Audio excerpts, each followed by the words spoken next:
Hola, soy Valentina Díaz y junto a mi grupo conformado por René Castro, Jorge Coñuecar y Benjamín Cornejo, les vamos a presentar el resultado de nuestro trabajo integrador sobre la unidad 1, que se centra en atención primaria en salud y cómo ésta actúa en trabajo con otras redes. A continuación, se realizará una revisión del papel desempeñado por las APS durante la pandemia a través del desarrollo de este trabajo integrativo. Las características de la APS se pueden dividir en tres dimensiones.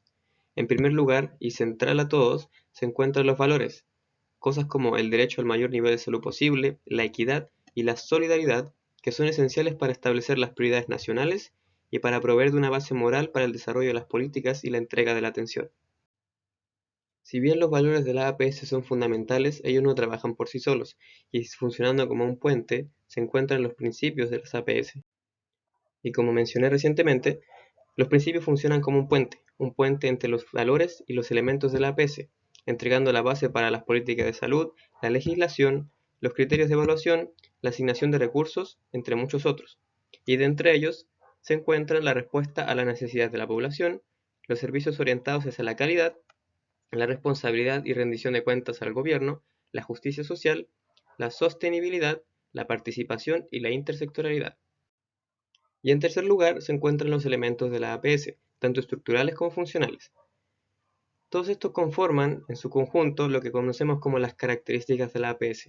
Y en respuesta a cuáles han estado presentes durante la pandemia, la respuesta es que todos han estado presentes, solamente que algunos en mayor y otros en menor grado. Pero de entre los que han estado presentes, se destacan todos aquellos que aquí en esta diapositiva podemos ver de un color más oscuro. De entre ellos podemos notar que los valores se presentan y se destacaron en su totalidad, ya que son la base de la atención y se pudieron apreciar ampliamente durante la pandemia. Entre los principios, aquellos como la responsabilidad y la rendición de cuentas al gobierno, la respuesta a las necesidades de la población y la intersectorialidad destacaron por sobre el resto.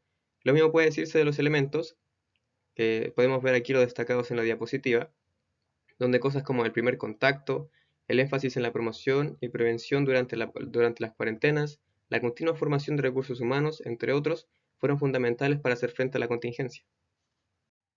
¿Y dónde se vieron estas características de la APS? Bueno, poniendo algunos ejemplos, estas características se apreciaron en el estudio de casos y el seguimiento de contactos en conjunto con las autoridades, donde se pudieron ver la responsabilidad y la rendición de cuentas a los gobiernos, el trabajo intersectorial para el seguimiento, el control y el cuidado de los pacientes enfermos, así manteniendo informada a la población y evitando un aumento de los contagios.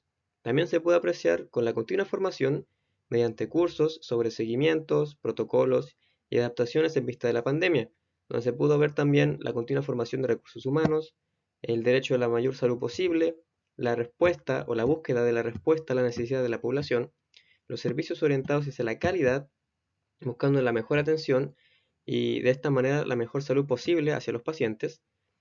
Otro ejemplo que también se puede dar es el trabajo en red que tuvo la APS con respecto a los demás niveles asistenciales, con la continua comunicación entre los diferentes niveles, buscando la mejor atención posible hacia los pacientes, buscando una cobertura y acceso universal en la medida de lo posible, una atención integral y continua de los pacientes, ya sea con COVID o sin COVID, unos servicios orientados hacia la calidad y la mejora constante de la atención, buscando una mayor eficiencia tanto en la atención como en el cuidado de los pacientes. Otros ejemplos donde se pueden apreciar las características de la APS son la continua promoción y prevención mediante la educación en las comunidades sobre las contingencias sanitarias y las medidas correspondientes, donde se puede ver la orientación familiar y comunitaria de las APS, el énfasis en la promoción y prevención de salud y obviamente la participación de las comunidades en la misma. También se pudo apreciar en la reorganización, ya sea en adaptaciones tanto en espacios físicos como en el personal para aislar y atender a los pacientes, donde se buscó la equidad, la orientación hacia la calidad de la atención, las respuestas a las necesidades de la población, que en ese momento era el aislamiento del COVID, con los demás pacientes enfermos en los establecimientos de salud, y buscar brindar los cuidados apropiados dependiendo de cada patología. Como un último ejemplo tenemos la continuidad, debido a que la atención de salud se tuvo que adaptar a este formato remoto y por tanto se instalaron cosas como la telemedicina y la entrega de medicamentos a domicilio. con el propósito de no abandonar a los pacientes que no contaban con una patología COVID, pero que aún necesitaban el control de sus continuas patologías. En este ejemplo se pueden apreciar cosas como una respuesta a las necesidades de la población, una atención integral y continua a los pacientes y siempre la búsqueda de la calidad de atención. Si bien la pandemia parece estar dando pasos hacia atrás, esta aún no ha terminado, por lo que el trabajo de las APS ante esta tampoco lo ha hecho. Es así como en la actualidad los esfuerzos se concentran en los procesos de vacunación y refuerzos contra el COVID, la reactivación de programas de promoción de salud que ya estaban y que se pausaron debido a la pandemia, y claramente una vuelta progresiva hacia la normalidad que teníamos pre-pandemia. Ahora, con respecto a la intersectorialidad y la participación comunitaria, actualmente en la pandemia de COVID-19 sigue alcanzando cifras de 2.000 casos activos, de los cuales la mayor parte se recuperan con mínimas secuelas. Este gran descenso en la mortalidad de la infección por COVID-19 ha sido resultado de la organización y coordinación de la red asistencial que dirige la Subsecretaría de Redes Asistenciales del Ministerio de Salud. Ya hemos pasado la etapa más peligrosa, por decirlo así, y hemos pasado una etapa en la que debería primar la reintegración. La red intersectorial debería actuar eh, integrando los distintos actores que tiene a su disposición. Por ejemplo, en lo social se puede coordinar junto a Sense y OMIL para reintegrar al mundo laboral a las personas que perdieron sus trabajos debido al aislamiento social. Otro ejemplo es respecto a los adultos mayores. Aquí el intersector debería organizar junto a Senama la reintegración a los clubes de adulto mayor a las personas mayores que perdieron el contacto con estos grupos, ya sea debido al miedo a de contagiarse o generar espacios de apoyo para aquellos que hayan quedado con secuelas en la esfera psicosocial. También, como estos ejemplos, hay muchas más oportunidades para mejorar el bienestar de la población mediante el esfuerzo de todos. En el caso de las redes comunitarias, el intersector debería centrar sus esfuerzos en la intervención en la prevención y promoción de políticas públicas a través de las juntas de vecinos, especialmente en torno a la educación de la población respecto a los cuidados comunitarios que aún hay que mantener en la pandemia, a pesar de que haya bajado la mortalidad, además de canalizar los proyectos de desarrollo que generan los vecinos de la comunidad, como por ejemplo, para reactivar las pymes que se hayan visto afectadas. Bueno, ahora para hablar sobre las redes que se articulan y se activan frente a una situación específica, tenemos el ejemplo de la comuna de Maullín durante la pandemia. Primero hablaremos sobre las redes asistenciales de la comuna de Maullín. Estas se dividen entre el nivel terciario, que es el Hospital Tipo 4 de Maullín de baja complejidad, y el nivel primario de atención, dividido entre el CEFAM de Caralmapu, el CEFAM de Maullín y las postas rurales de Quenuir, La Pasada, de Peñol y de Astilleros, que juntos conforman el servicio de salud de Reloncaví. Antes de todo, se reorientaron los servicios de salud moviendo los servicios ambulatorios desde el hospital hacia el CEFAM Limpio de Maullín, puesto que este se destinó a casos no COVID para que estas atenciones ambulatorias se mantengan. Además, se aumentó la coordinación entre el hospital y la APS para mayor resolutividad y disminuir el número de derivaciones al hospital, para que éste se centrara en los casos COVID. El hospital, por su parte, generó números telefónicos para coordinación con la APS para la toma de consultas principalmente en los CEFAM de Caralmapu y el CEFAM de Maullín Limpio. Por último, se coordinó la toma de exámenes COVID principalmente en las postas rurales, pero no excluyente con los CEFAM, y estas se derivaron al hospital para que así no se derivara al paciente y se ahorrara en EPP. Como segundo tema tenemos a la red comunitaria. La comunidad y las organizaciones sociales confeccionaron mascarillas e identificaron a familias que necesitaran ayuda, así como también generaron acciones de salud en espacios comunitarios. Por otro lado, los medios de comunicación locales generaron programas informativos de salud de la radio sobre síntomas o signos para consultar, por ejemplo, y también difundieron información sobre los horarios de salud de la red asistencial. Como tercera red tenemos a la red intersectorial, representada principalmente en el gobierno. Así, la Municipalidad de Maullín sanitizaba espacios públicos, instalaba cordones sanitarios y también ayudaba a las familias de forma social para aquellos que tuvieran que cumplir cuarentena obligatoria.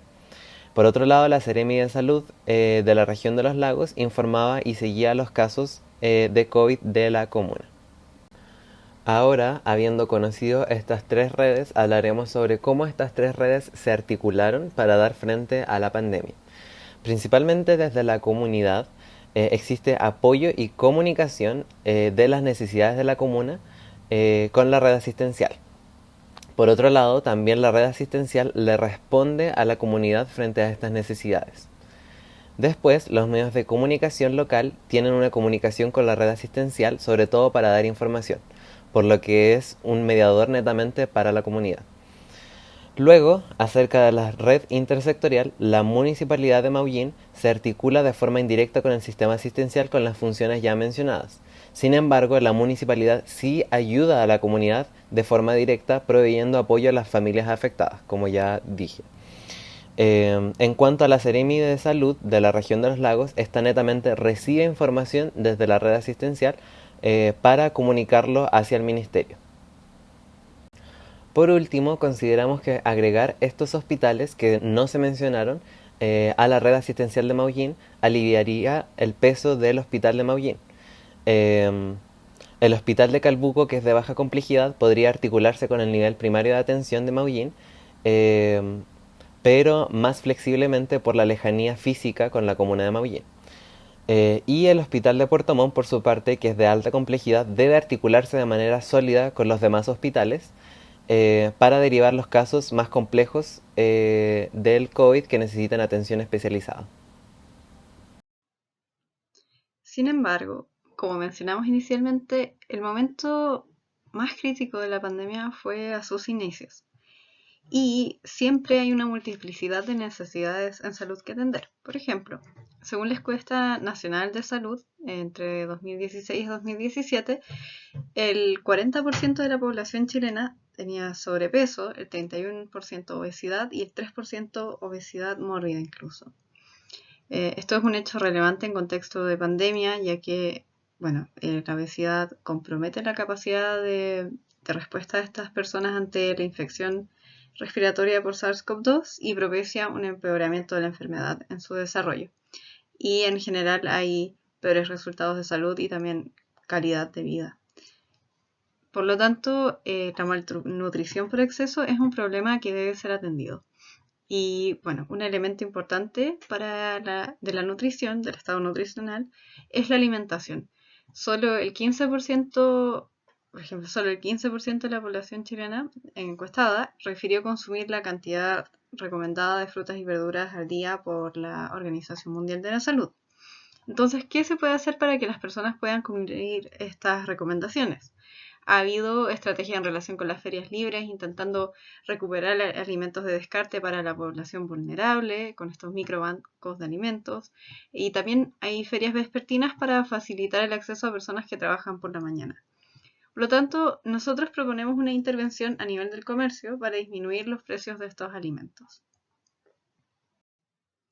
Sabemos que aproximadamente el 70% de los feriantes compran a productos en el mercado Lo Valledor. Los proveedores de frutas y verduras que llegan a vender en este mercado deben reservar una postura y al entrar con su vehículo pagar una determinada tarifa según el tamaño y los productos que llevan para poder estacionar el vehículo en el sitio reservado durante 24 horas como máximo. La propuesta sería llevar a cabo un convenio con este mercado que sea subvencionado por el Ministerio de Agricultura para que el cobro para los proveedores sea mínimo, ¿ya? Y sería, en particular, cada semana se elegiría en conjunto con nutricionistas una verdura o fruta, idealmente de temporada y rica nutricionalmente. Durante esa semana se les cobraría mucho menos en Lo Valledor a los proveedores de esta fruta o verdura elegida para ingresar con su camión y con la condición de que lo vendan a un precio fijo determinado previamente. Luego, los feriantes que compren esos alimentos para vender en las ferias libres debiesen respetar también un precio determinado, el cual se acordaría con la Confederación Gremial Nacional de Organizaciones de Ferias Libres. En suma, esta iniciativa, que podría comenzar desde el Ministerio de Salud, sería un convenio entre el Ministerio de Agricultura, el Mercado Lo Valledor, los proveedores de frutas y verduras del mercado y los feriantes de ferias libres representadas por la Confederación Gremial Nacional de Organizaciones de Ferias Libres. Y esto con el fin de llegar con menores precios al consumidor. Además de ello, se podrían asociar los medios de comunicación, por ejemplo, con las noticias, informar a la población en general sobre esta semana y los precios que deben ser respetados, y se podrían incluir programas de cocina que de Televisión Nacional, que en lo posible incluyan estos alimentos en sus recetas durante esa semana y recordar los beneficios de una alimentación que incluya alimentos no procesados y frescos. La propuesta anterior incluye principalmente la red intersectorial, pero ¿qué medidas de promoción se pretende llevar a cabo en la actualidad en respuesta a la pandemia desde la atención primaria en salud? Un ejemplo lo constituye la comuna de Valdivia. En el Soplan comunal, para el año 2023 y 2024, se enfatizan los estragos que ha tenido la pandemia sobre sus diversos programas, en particular las que se relacionan con propiciar el mejor desarrollo posible de niños y niñas. Por ejemplo, propuestas relacionadas con la salud en la estrategia Chile Crece Contigo, como talleres de carácter educativo, ejemplo, talleres Nadie es Perfecto y promoción de la lactancia materna. Mencionan que se han ido recuperando, pero se requiere una iniciativa para fortalecerlos. Entonces proponen que a nivel de la atención primaria en salud se implemente un programa local de formación en herramientas y técnicas en educación para la salud validadas para profesionales de sus centros. Esto sumado a la implementación de un programa de entrenamiento en el uso de herramientas comunicacionales actualizadas. Por lo tanto, desde la atención primaria en salud, a raíz de mejorar la calidad de las actividades ya llevadas a cabo en el contexto de los programas de salud infantil, se pretende reforzar las capacidades educativas y de llegar a la comunidad de los profesionales de la atención primaria, lo que también podría potencialmente reforzar otras actividades de promoción en salud llevadas a cabo por ellos. A modo de conclusión, el sistema de salud es una compleja red asistencial conformada por diferentes niveles, cada uno con sus características, responsabilidades y funciones. La atención primaria en salud representa el primer nivel de esta compleja red y es la puerta de entrada al sistema de salud y la encargada de llevar la medicina hacia las comunidades, entregando una atención integral, continua y centrada en el usuario, de acuerdo con el modelo de atención integral en el que se basa el sistema público de salud chileno, siempre velando por el derecho a la salud, a la equidad y la solidaridad en la búsqueda de la misma, por lo que es la piedra angular del sistema de salud. Dentro de las principales responsabilidades que posee este nivel asistencial se encuentran la promoción, por ejemplo a través del abastecimiento y la educación, y la prevención de salud, por ejemplo mediante las inmunizaciones. El tratamiento de enfermedades y la rehabilitación también son muy importantes. Estas tareas no son llevadas únicamente por este nivel, por lo que se requiere una buena comunicación con los demás niveles asistenciales, como vimos claramente en la respuesta de la comunidad Maullín frente a la pandemia, para el traslado y la derivación de pacientes conforme fue necesario, velando por una atención continua, adecuada e integral de ellos. Con respecto al rol del médico, podemos decir que este se desempeña en un nivel asistencial que va más allá de simplemente tratar una enfermedad, puesto que tendrá a cargo la salud de toda una comunidad, por lo cual debe velar, proteger y mejorar en la medida de lo posible mediante diferentes estrategias e intervenciones en coordinación con los diferentes niveles de atención. Además, él y su equipo deberán trabajar en conjunto con actores del intersector como el Ministerio de Agricultura, el Ministerio de Desarrollo Social y la comunidad, ya sea con gremios, organizaciones sociales, medios de comunicación local, ya no solo en el ámbito biomédico, sino también en el ámbito social y psicológico de las comunidades. Con respecto a los aprendizajes que nos llevamos de esta unidad, comprender lo que significa y representa el correcto funcionamiento de la APS para la salud nacional es fundamental. Como futuros profesionales debemos estar abiertos al conocimiento, a seleccionarlo y aplicarlo con el fin de brindar una mejor calidad de atención y resolución de las necesidades de las personas. La medicina familiar es un área en continuo desarrollo, con la capacidad de brindar un gran aporte al desempeño de los médicos en muchos ámbitos, desde la organización de los sistemas, la planificación de intervenciones, la continua preocupación por la promoción y la prevención de la salud, y hasta el trato con las comunidades, familias y personas. Por tales motivos es necesario detenerse a contemplar y analizar todo lo que éste pueda ofrecer. Muchas gracias. Esta fue nuestra presentación.